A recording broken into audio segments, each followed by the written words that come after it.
Hello, I'm Colie Otzel. Welcome to America's Salon Academy, the podcast. I believe that success leaves clues, so listen closely as I discuss life and business with some of the world's best hair artists. My guest for today spent 14 years as a dancer and dance instructor before trading in his dance shoes for shears. Now, he has been cutting hair for nearly a decade, and during that time has amassed quite the resume. He entered the fashion world with a private runway team during New York Fashion Week. Since then, his work has been published internationally for editorial, TV, and production work. He sees clients at one of LA's hottest salons, The Well. In 2015, he won the Vidal Sassoon Advanced Scholarship, which gave him the opportunity to train with the elite educators.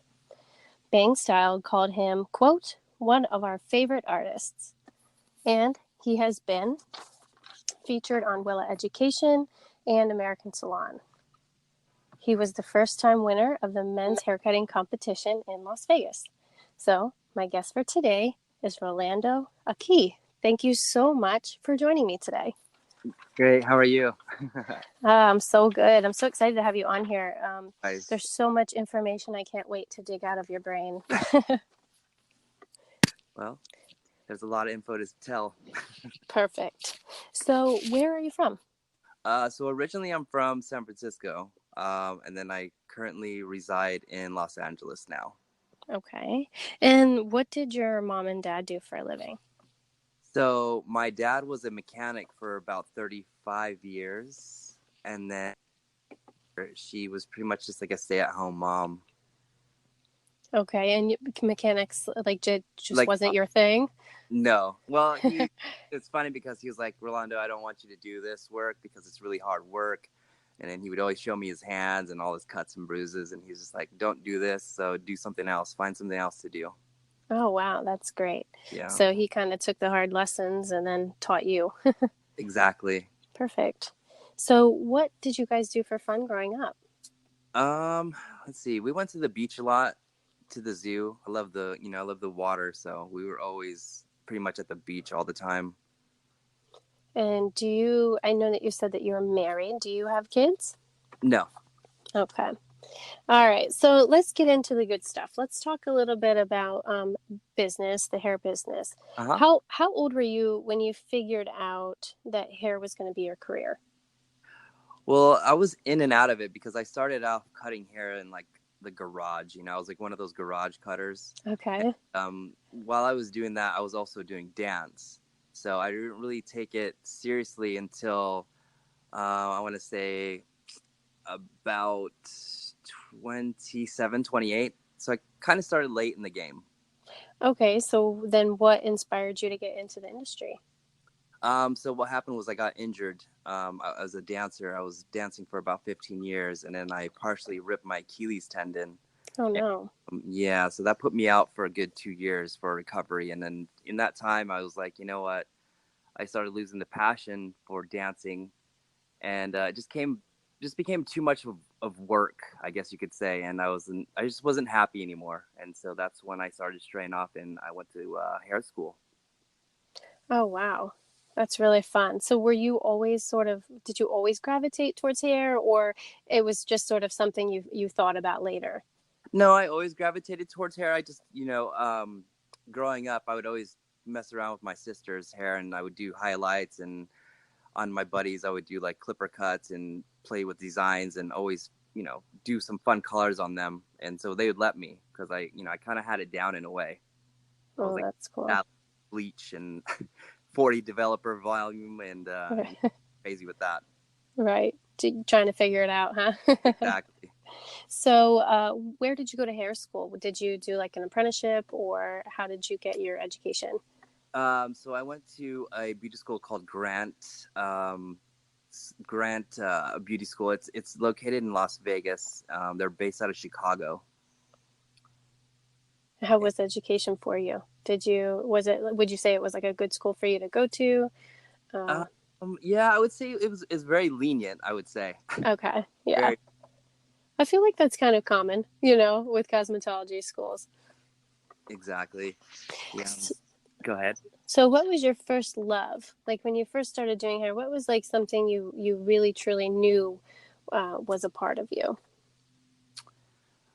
My first love, I would say being on a editorial set is when I started falling in love with hair. Just how I can create and then how fun it was just seeing and doing hair. So did you ever get nervous? Like if you were doing like editorial shoots or anything like that, was nervous a part of who you were, or did you get like so in the zone that nerves weren't a thing for you? No, I'm not gonna lie. I get nervous here and there. Just depending on certain looks too, because But now it's not as bad. But in the beginning, yeah, I would get really nervous because it's dealing with the model, dealing with the photographer, making sure I do the right look for the photographer and what he wants, and also satisfying the model too in a way. Right. Being everything to everyone. Huh? That So did you have mentors? I did actually. I had two mentors that helped me out through cutting. Um, but never really editorial styling, which was weird. I kind of just picked that up myself. Um, yeah, there's So a what would you say like is your favorite? Is editorial still to this day? Is that your passion? That's your that feels closest to your heart? no, it's a little bit of both. I love doing set work and I also love being in the salon too. So it gives me that balance, that 50-50 balance. So I don't Right. get bored. Right. Yeah. And that's the nice thing about our industry is that you're able to almost pick and choose depending on how you grow as just as a person in general. There are so many avenues that you can really start to take. Exactly. So yeah, and being in the salon is really nice because you have your clients that talk to over and over again, and you can maintain relationships. But editorial is always like artsy and very fun to keep in your portfolio, that kind of thing. Definitely. And you get to meet like all kinds of cool people too as well. Right. So do you ever get the chance to mentor other people? I do here and there. And do Uh, you enjoy that? I do. I love it. I love Okay. help people like that don't know how to get into the industry or where to start, and I love like explaining and giving them the little details on where you should start or who you should contact and who you should network with. I think like there's so many people who need somebody like you through the industry because there's so many what do I want to say, like leaders out there that don't really want to share their information. So if there's people like you who are out there and willing to mentor other people, I think that that is amazing. I think that that's so great that you're willing to give your information because those tiny little tricks and those tiny little tips makes them go so much farther faster. For sure, I believe that as well. I don't try to share. I mean, I don't try to hold any information down because I feel like there's just enough growth for everyone in our industry. Yeah. And if anything helps or any verbiage or books that I can tell them, then I'll help out as much as I can. Oh, that's great. So, do you think that everybody should have a mentor, or do you think that that's kind of one of those things like if they fall on your lap, it just go with it? No, I think it's kind of important to have a mentor as well because then they can give you like the ins and the outs and they can actually show you and help you out. So I think a mentor would be important for somebody in our industry because it's always good to have other opinions and a little bit of both knowledges on doing certain things. Right. So, when did you, this is sort of a deep question, but when did you truly feel like proud of yourself?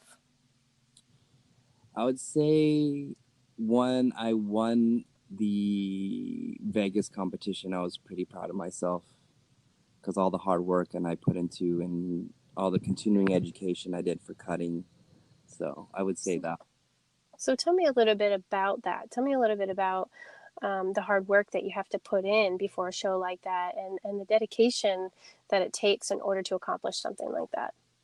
Well, I would say going ahead and taking lots of continuing education, like with cutting. So I did a lot of cutting with Sassoon guys, and DJ Muldoon was one of them. really big influence in my career. So was a guy named Justice Kerr, and then there's a few other Sassoon guys like Mike Varela. Then they were very big inspirations because I just wanted to get up there and create and just make beautiful art like how they do, and they just do Right. it so seamless. That is the thing. I mean, Vidal Sassoon, I mean, obviously, is legendary, classic, but to be trained like that is amazing. So, did you find yourself ever having doubts, or were you always just on level 10 and just ready to go? No, actually, it's funny that you say that because learning through DJ and seeing how he cuts, and I was thinking like, oh yeah, I must be, really good. I know what I'm doing now, but really, I didn't know what I was doing Uh-huh. because finger position, angle position, how you hold the hair, the dexterity of how you cut with your shear. There's just so much stuff to learn, and I was not even on that track yet, but seeing DJ and do all these wonderful techniques and just body position, and it just kind of inspired me to get try to at least get on that level. Right. Did you ever find yourself like comparing your art to, say, somebody else's art? All the time it happens through Instagram, and it's a constant battle with, I believe, everybody. Through we're all artists, and we'll see certain people like doing better, or it's but then again, you don't know what they're really going through. Right. you know Yeah, that's why I love to ask that question, because it's such an honest thing, because everybody really does, especially because of social media, but everybody really does compare themselves to other people. And then you kind of have to come back on track and remember, like, you're doing a good job. You're on your, like, you're in your own lane, like, just keep doing what you're doing. exactly. So when you go and do these editorial shoots and things like that, let's talk a little bit about the social media. Do you ask somebody to take pictures of you, or do you kind of like sneak pictures in when you're doing editorial work to be able to post it or share information? Well, first I'd have to ask if it's okay with the photographer for content. So Mm-hmm. sometimes we'll just kind of just do behind the scenes pictures, and then it's okay to post on a story, but usually we won't post it on the actual gram itself. Right. We'd have to wait until it actually hits the, either the cover or goes through the magazine issue. Then we can actually really post it. Perfect. So that's really interesting. How much time would you say you spend like a day on social media? I would say, through my through the phone, because it keeps logs. So sometimes it goes like 6 hours. It's weird. Six Yeah, hours. Yeah, I'll like go on it's and off. it tells on you, doesn't it? Yeah, through the whole day. I know, you're like, oh shit, this Exactly. is not good. Sit down real quick. No. I know. You're like, wow, I need to like go do something, anything besides be on my phone. Exactly. I'm not even being productive. I'm like cutting hair, and then I'm going back to like, oh, let's see what somebody posts a new story. Oh, what's this? It's such a vicious cycle, because you just get stuck in it. Like, it's like every 3 seconds there's something more exciting. It is. It is. All right. So, because you've accomplished success and continue to accomplish success, explain to me some of your daily routines. Like, do you get up early? Like, what would a day in your life be like? Let's see. So I get up about, I would say like around 10ish, 10 a.m. Usually, and then I'll go either have breakfast, and then either sometimes I'll go to the gym. If not, I'll go straight to work, because usually I start around 11 o'clock. Will be my first client in Salon. Um, that's if I'm doing in salon work, so it's usually 11. But if I was going to do on set, it varies. It could be from 6 a.m. to all the way up to 2 or 3. But yeah, my daily routine just kind of consists of that pretty much. Nothing crazy out of the norm. Now, do you have any pets or anything like that? No, but we do want to get 2 little Frenchies. Oh, cute. That's really cute. So, what type of things do you and your family, like, what do you guys do for fun today? Today, let's see. Man, well, it's kind of hard because I don't really hang out with family as much anymore. It's either just me and my wife just working all the time, and we kind of hang out because we do hair and wardrobe together. So tell me about the hair and wardrobe. I'm so excited to hear about this. So yeah, so me and my wife, we just got married actually in April. Congratulations. You We started a company called Romia Styles. So it's based of a hair and wardrobe team. So she's usually doing the styling on the models, and then I'm doing the hair. And so yeah, it's called Romia Styles, which is with is my name and her name mixed together. So it's Rolando and Amia. So we came up with Romia. That's really cool. Yeah. I love that. So where do you go with this? Like what do you do with it? Well, we do a lot of editorials. Like our last big one was with Canelo Alvarez, the boxer.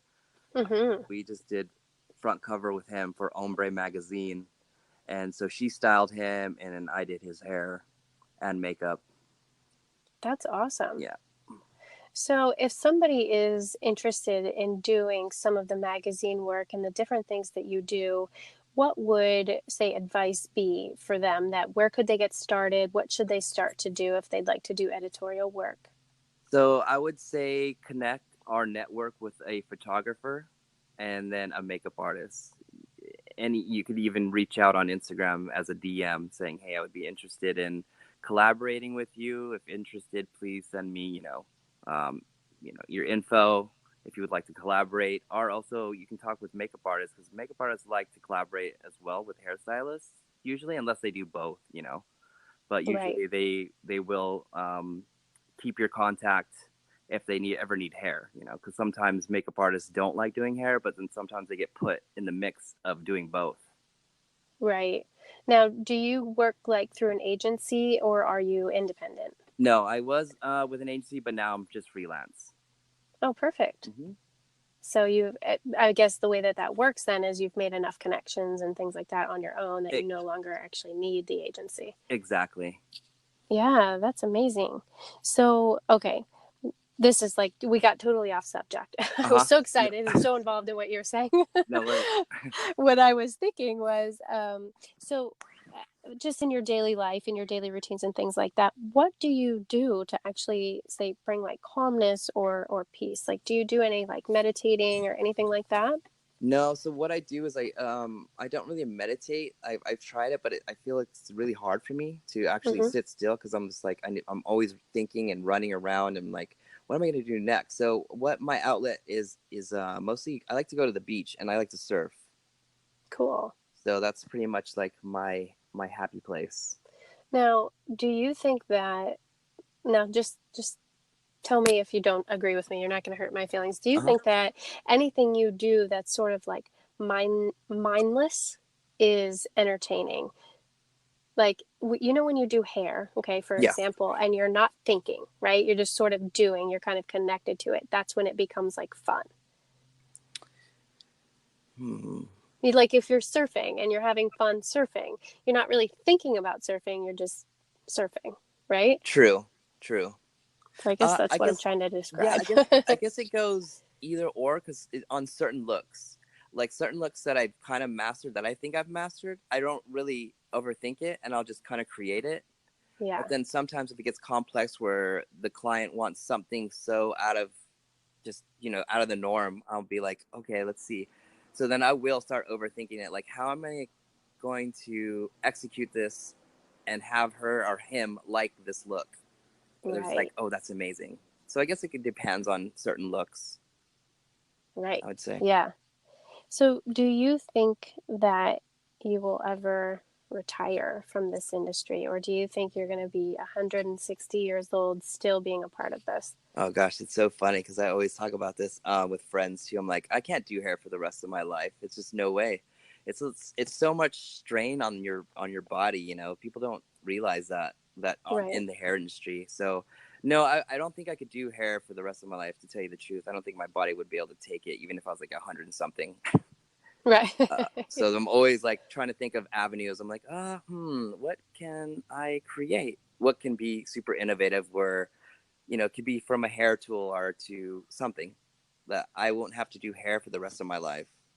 Yeah, because a lot of us, we get attached, like we love it. It's our passion. It's our thing. And there's so many people who are like, no, I'll never retire, but I might shift gears and do something else, like in the industry. Mm-hmm. And so, yeah, that's why I always love to ask that question with my podcast guests, because it's always a different answer, but usually people don't actually want to leave. They just kind of want to shift throughout the industry itself. So I always think that's interesting, because so many people coming up through cosmetology students, even as hairstylists, I don't know that they realize how many different avenues, like we said in the beginning, that there are, to be able to take. There's so many. There's teaching, there's education, there's coming out with a hair product, there's this online education, just there's so much. Right. All right. So do you do any like charity work, like giving back or anything like that? No, I haven't, unfortunately. I do know of a project called the Humble Project that Thomas Navarro throws, and I should start doing that, but sometimes I just don't have the time. Right. So, but I do want to do that, to tell you the truth. Well, that's exciting. I think that would be a really, really big deal if you did decide to do that. Some people, it is difficult, especially when you have such a busy schedule. It's kind of one of those things where you jump in and help out when you can, and then come back to it at a different time. Exactly. So, so what can we expect from you in the next year? As in just work-wise, or as just in general? What types of things can we expect from you? What types of things are you looking forward to? I know you said the hair and wardrobe with your wife. Yeah, so we're going to be doing a interview with a company called Voyage for their magazine, which will be pretty cool. That's up and coming with me and my wife. And again, it's called Ramia Styles. That should be coming up in the next couple weeks. So that's the next big thing that we'll be doing, and then hopefully we'll be having a couple other front covers coming out as soon as well within the next for this year. Right. Well, that is so exciting. I can't wait to see everything that you do and you come out with, and all the things that grow and shift and change. And you have just been so inspiring to the listeners today and to me. I think that you've given us some really solid advice. And I just realized that time is extremely valuable, and I appreciate you sharing your time with me today. You are such a creative artist, and your passion is really deep. So thank you so much for joining me on this podcast today. Thank you so much. I appreciate you having me on here. Anything to help. Yeah, thanks. We'll talk soon. All right. Thank you so much. Bye-bye. Bye. For more salon and business education, visit americassalonacademy.com.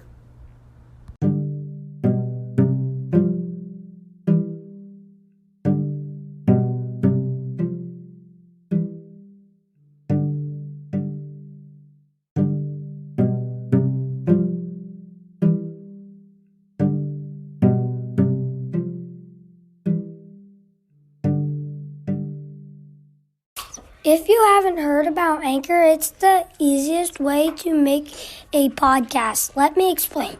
It's free. There's gradation tools that allow you to record and edit your podcast right from your phone or computer. And Anchor will distribute your podcast for you so it can be heard on Spotify, Apple Podcasts, and many more. You can make money for your podcast with minimum listenership. It's everything you need to make a podcast in one place. Download the free Anchor app